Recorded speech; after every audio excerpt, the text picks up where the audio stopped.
মুখ্যমন্ত্ৰী দিছে নেকি লাগে আমি জানো মুখ্যমন্ত্ৰী অমিত শ্বাহ ডাঙৰীয়াৰ লগত ভাল তাত দিল্লীত কোনোবা আমাৰ অসমৰ বানপানী বিষয়ে কোনোবা গৱেষক আছে মই নাভাবো মই ভাবিছো এনেকুৱা এটা মানে কি কয় যুক্তিহীন তৰ্কহীন এটা পৰামৰ্শ মুখ্যমন্ত্ৰীহে দিব পাৰে তেওঁলোকৰ কথাবোৰো তৰ্কহীন তেওঁলোকৰ কথাবোৰো যুক্তিহীন এনে ধৰণৰ যুক্তিহীন পৰামৰ্শ কেন্দ্ৰীয় গৃহমন্ত্ৰী অমিত শ্বাহক হিমন্ত বিশ্ব শৰ্মা ডাঙৰীয়াহে দিব পাৰে কোনোবা বেলেগে দিলেহেঁতেন তেতিয়া মই নাভাবো অমিত শ্বাহ ডাঙৰীয়া ৰাজহুৱাভাৱে এইখিনি কথা ক'লেহেঁতেন কিন্তু এইখিনি কথা মই ভাবিছোঁ তেওঁলোকে মুখ্যমন্ত্ৰীৰ পৰা শুনিছে আৰু মুখ্যমন্ত্ৰীৰ চকু হৈছে যে আৰু মাটি আমি এই ধৰণৰ এইবোৰ চব আঁচনিৰ যোগেদি আৰু মাটি আমি কেনেকৈ তেওঁলোকৰ কিছু ভাল ভাল ঘৰৰ মানুহক আমি দিব পাৰোঁ তেওঁলোকৰ নামত ল'ব পাৰোঁ মাটি কেলেংকাৰীৰ জৰিয়তে এটা নতুন পৰামৰ্শ নতুন পৰিকল্পনা আমি কেন্দ্ৰীয় গৃহমন্ত্ৰীৰ পৰা আমি শুনিবলৈ পাইছোঁ আকৌ মই কৈছোঁ অসমীয়া ৰাইজে আমাৰ মুখ্যমন্ত্ৰীৰ কথাৰ ওপৰত হাঁহিছে আৰু অসমীয়া ৰাইজে তাতকৈ আৰু বেছি আমাৰ গৃহমন্ত্ৰীয়ে 50টা পুখুৰীৰ ওপৰত হাঁহিছে তো হাঁহি লগা কামবোৰ নকৰিব গুৰুত্ব সহকাৰে আজি ইয়াত অসমত আহি দেখাওক যে কেনেকৈ পুখুৰী খান্দিলে আমাৰ মহামাৰা অঞ্চলবোৰ বানপানীৰ পৰা মুক্ত হ'ব প্ৰথম দিনৰ পৰা মিছলিড কৰি আছে এটা সকলোৱে জানে যে মুখ্যমন্ত্ৰী আমাৰ সৰ্বানন্দ সোণোৱাল ডাঙৰীয়া তেওঁ 2016 চনত মুখ্যমন্ত্ৰী হ'ল 21 চনত মুখ্যমন্ত্ৰী হিচাপে তেখেতক আগুৱাই লৈ যাব লাগিছিল কিন্তু নিশ্চয় তেখেতৰ প্ৰতি কিবা এটা মিছগাইড কৰি হিমন্ত বিশ্ব শৰ্মা ডাঙৰীয়া সৰ্বানন্দ সোণোৱাল ডাঙৰীয়াক দিল্লীলৈ পঠাই দিলে ইয়াত মুখ্যমন্ত্ৰী হৈছে এইবাৰো আমি দেখা পাইছোঁ যে ৰামেশ্বৰ তেলী ডাঙৰীয়া এজন চাহ জনগোষ্ঠী এজন সবল এজন নেতা দুবাৰকৈ সাংসদ দুবাৰকৈ কেন্দ্ৰীয় মন্ত্ৰী এইবাৰো টিকেট পালেহেঁতেন আৰু এনেধৰণৰ ফলাফলত হ'ব পাৰে তেওঁ ওলাই আকৌ ডাঙৰ এটা পদবী পালেহেঁতেন কিন্তু হিমন্ত বিশ্ব শৰ্মা ডাঙৰীয়া নিবিচাৰে যে চাহ জনগোষ্ঠী নেতাসকলে পিছত গৈ কোনোবা এজন শক্তিশালী মন্ত্ৰী হওক তেওঁ নিবিচাৰে আৰু সেইকাৰণে হিমন্ত বিশ্ব শৰ্মা ডাঙৰীয়া এনেধৰণৰ এটা পদক্ষেপ নিজৰ কেন্দ্ৰীয় বিজেপি নেতৃত্বক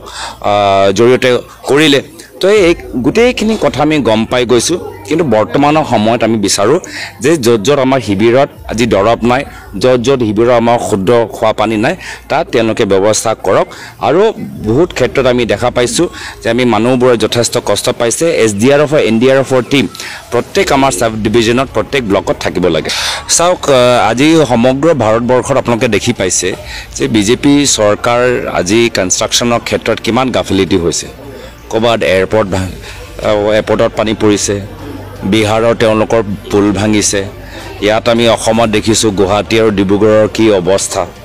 তো তেওঁলোকৰ যে নিজৰ যে ইমান গাফিলতি এইটো সমগ্ৰ ভাৰতবৰ্ষত আমি দেখা পাইছোঁ যে বিজেপিয়ে মাত্ৰ ডাঙৰ ঠিকাদাৰৰ কাৰণে তেওঁলোকে কাম কৰে আৰু এই ঠিকাদাৰবোৰ ভালদৰে কাম নকৰে তেওঁলোকক কমিশ্যন দিবলৈ হয় তো সেইকাৰণে কামখিনি তেওঁলোকে শুদ্ধ নকৰে আৰু য'ত আজি আমি বিজেপিয়ে ডাঙৰ নিৰ্মাণৰ কাম লৈছে হাতত প্ৰত্যেক ঠাইত কিবা সমস্যা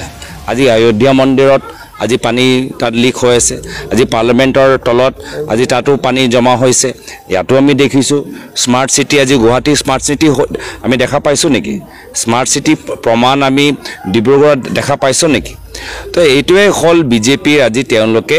আমাৰ ওপৰত টেক্স লগায় আমাৰ ওপৰত ফাইন লগায় আমাৰ ওপৰত GST লগায় গোটেই পইচাটো কেনেদৰে তেওঁলোকে নষ্ট কৰিছে কিছু ব্যৱসায়ীসকলক কিছু ডাঙৰ ঠিকাদাৰক তেওঁলোকে সহায় কৰি নিজৰ তেওঁলোকৰ দলৰ তেওঁলোকৰ যে নিৰ্বাচনৰ সময়ত যে পইচা লাগে সেই পইচা যোগান এটা আঁচনি হৈ গৈছে তো প্ৰথমতে এইটো কথা আমি বুজিব লাগিব আৰু বুজাবও লাগিব ৰাইজক যে আমি যে টেক্স দি আছোঁ আমি GST দি আছোঁ আমি যে ফাইন দি আছোঁ এই ফাইনৰ টেক্স দিয়াৰ পিছত না আমি ভাল ৰাস্তা দেখা পাইছোঁ ন ক'ৰবাত আমি স্মাৰ্ট চিটি দেখা পাইছোঁ নত ক'ৰবাত আমাৰ মাথাউৰিবোৰ আমাৰ মেৰামতি হোৱা দেখা পাইছোঁ না ক'ৰবাত আমি এয়াৰপৰ্ট দেখা পাইছোঁ প্ৰত্যেক ঠাইতে আজি আমাৰ পইচা ব্যৰ্থ হৈ থকাহে দেখা পাইছোঁ আৰু মুখ্যমন্ত্ৰী আৰামত তেওঁলোকে আছে দ্বিতীয় কথাটো হ'ল যে যিখিনি কথা আপুনি ক'লে এটা সকলোৱে অসমীয়া ৰাইজে তেওঁলোকৰ ওপৰত হাঁহিছে অসমৰ ৰাইজে তেওঁলোকৰ ওপৰত হাঁহিছে আৰু এই ধৰণৰ কথা শুনিলে কেতিয়াবা মোৰো হাঁহি ওলায় যে পূৰ্বৰ চৰকাৰৰ নিৰ্মাণৰ কামৰ কি মেৰামতি কি বৰ্তমান চৰকাৰৰ নহয় নেকি বৰ্তমান চৰকাৰৰ মেৰামতি নহয় নেকি আমি ঘৰখন বনালোঁ উত্তৰাধিকাৰী হিচাপে তেওঁলোকৰ এতিয়া কাম হৈছে মেৰামতি বাছ গোটেইখিনি কামটো আমি কৰিলোৱে এতিয়া খালি মেৰামতিহে কৰিব লাগে মেৰামতিটো কৰিব নোৱাৰিলে ঘৰখন আমি বনাই দিছোঁ এতিয়া তেওঁলোকে ধৰি ৰাখিব পৰা নাই তো সেয়া হৈছে যেতিয়া ঘৰৰ ভিতৰত মানে যেতিয়া এজন ঘৰৰ পিতৃয়ে যথেষ্ট একদম ভাল এটা সুস্থ এটা পৰিৱেশ থৈ গুচি যায় আৰু পিছত যে ল'ৰা ছোৱালীবোৰ যে একদম মানে ঘৰখনৰ একদম পৰিৱেশটো বেয়া কৰি দিয়ে তেনেকুৱা এটা অসম আমি দেখিছোঁ প্ৰায়তঃ তৰুণ গগৈদেৱে আমাক এটা সুস্থ অসম এটা সবল অসম এটা শান্তিপ্ৰিয় অসম আমাক দি থৈ গুচি গ'ল আৰু তেওঁলোকৰ উত্তৰাধিকাৰ হিচাপে বিজেপি চৰকাৰ অহাৰ পিছত এতিয়া তেওঁলোকৰ অসমত এতিয়া আইন শৃংখলা আপোনালোকে আমাৰ যিমান আমাৰ কেলেংকাৰী হৈছে চিণ্ডিকেট যি ধৰণৰ ঘৃণা যি ধৰণৰ ডাঙৰ ডাঙৰ ঠিকাদাৰৰ তেওঁলোকৰ লাভ হৈছে তেনেকুৱা এটা অসম আমি দেখা পাইছোঁ যাৰ ফলত যোৱা লোকসভা নিৰ্বাচনত যোৰহাট ধুবুৰী নগাঁৱত আমি দেখা পাইছোঁ ৰাইজে ইয়াৰ প্ৰতিক্ৰিয়া দিছে আৰু ভৱিষ্যতো বিধানসভাত দিবগৈ